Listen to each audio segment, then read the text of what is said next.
دكتور فرمو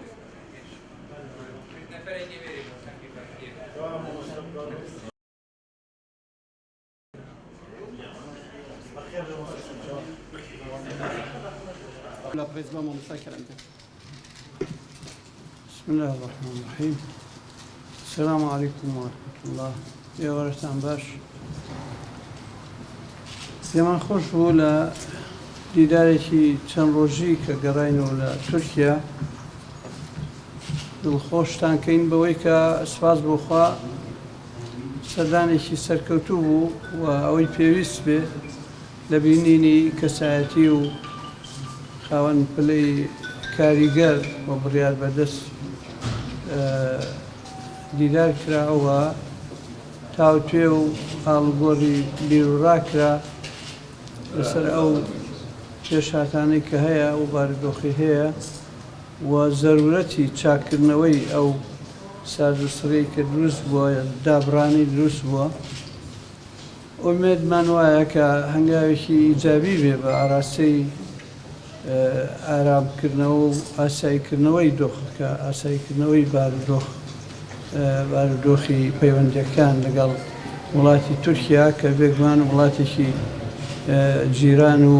کاریگەر و دۆستە و نابێ دابڕان ببێ و درێژەدان بە دابڕان خزمەت ناکە. وەیە پێمان وا بوو کە ئەرکی ئێمەیە ئەو پەیوەندیانەی کە هەمانە ئەو دۆستایەتی هەیە ئەو قورسایی و سەنگی عەلاقاتمان کە هەیە لەگەڵ ئەو لایەنانە بخەینە کار بۆ ئاساییکردنەوەی دۆخەکە و سوپاس بۆخوا تا ڕادەیەکی باش پێشکەوتن لە ئەرکەکەمان نابوو و سوپاسی خواکەین و حەزمان کرد ئێوەش ئاگادار بکەیت کە ئەم پرۆسەی ئارامکردنەوە و ئاساییکردنەوەی دۆخەکە ئەبێ بەردەوام بێ لەگەڵ بەغدا دەستور احتیکامی بۆ بکرێ لەگەڵ دراوسەکان دراوسێتی و حوسنی جیوار بەکار بهێنرێ لەگەڵ وڵاتان مەواسیقی دەولی و علاقاتی نێودەوڵەتی بەکار بهێنرێ و هەموو پێکەوە ئەبێ خەڵکی کوردستان کە ڕاستە ئەوەی کرا تعبیر بوو لە بوون تعبیر لە بوون خەتا نییە تاوان نییە و حەقی عقوبە و ئینتقامی نییە بەڵام دیارە ئیلتیباس و لێک حاڵی نەبوون و لێک ئاڵابوونی ئاڵانی شتەکان بە یەکە یا جاری واشەیە هەڵە لە تەکنیک و هەڵە لە ئەنجامدانی کاروبارەکە گەیشتە ئەوەی کە شێوەیەک لە دابڕان دروست بووە. ئێمە وەکو یەکگرتووی ئیسلامی کوردستان بە ئەرکی خۆمانی ئەزانین کە کار بکەین پەیوەندیەکانی خۆمان دۆستایەتیمان لەگەڵ لایەنەکان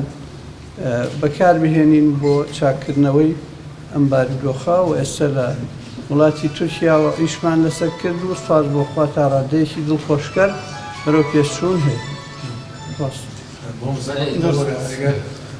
مامۆستا دیارە و جەنابێتە ماندی دیارە سەردەما خۆدا یعنی ماندی بوونەتە خەبەر ڕەجەب تاییب ئەردۆغاندی و سەردەما خۆدا بۆ وڵاتە تورکیا و دیسانژی چوونا جەنابێ بۆ وڵاتە تورکیا وەکو یەکگرتووی ئیسلامی کوردستان و یانژی وەکو سەرکردەیەکی کوردستانی لە وڵاتە تورکیا. بێگومان عەرزم کرد کە بڕیار بەدەست و کەسایەتیە کاریگەرەکانمان بینی پێویست ناکە ناوهێنان بەڵام گرنگە کە عەرزم کرد کە ئێمە ئەرکی خۆمان بەجێنین بەرامبەر گەلی خۆمان چۆن ئامادە بووین بۆ تەعبیرکردن لە بوونی خۆمان کە ڕێفراندۆم بۆ ئامادە بووین و جێی شانازیە هەروەها بێ ئامادە بین بۆ چارەسەری ئاسەوارە سەلبی و باجەکانی ئەوەش بە تڵەبی ئینسانی و ئەخلاقیە یەکگرتووی ئیسلامی کە خۆی نازێتەوە لە مەسئولیەت بەڵام بە ئەخلاقیاتی خۆمان مەسئولیەت ئەنجامەدەین و لە هەموو چاکە و خێر و چاکردنەوە و چاکسازی و لە هەموو کارێکی چاکە خۆمان بە بەرپرسە بینین و حەزەکەین بەشدار بین وە سوپاس بۆ خوا لە هەموو خەیانەت و فێڵ لە خۆکردن و فێڵ لە میلەتکردنێکە ئێمە تەریک و دوورین.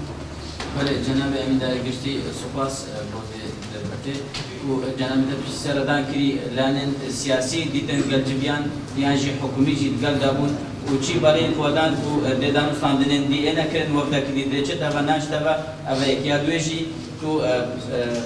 برای نگدان و کو اوجی یارمتی آب کن نبینا هرما کردستان و حکومت بغداد. بەڵێ عەرزم کرد بڕیاربەدەست و کاریگەرەکان لە حیزبیش حیزبی ئاک پارتی و لە پەرلەمانتار و لە بەرپرسی حکومی بینرا و بێگومان مەسەلەی چاکردنەوەی عێلاقە لەگەڵ بەغدا و بەڕێخستنی دانوستان و تەرتیبدانی حیوار لەگەڵ بەغدا ئەوە ئیشەکە لەبەردەستایە هەموو وڵاتان پێگیریەکەن لەسەر ئەوەوە جەختەکەنەوە کە ئەبێ حیوار بکرێتەوە و بە حیوار و گفتوگۆ چارەسەری کێشەکان بکرێت. سپاس بە هەوازێتە مامۆستای ممنون. سپاسی هاوردی.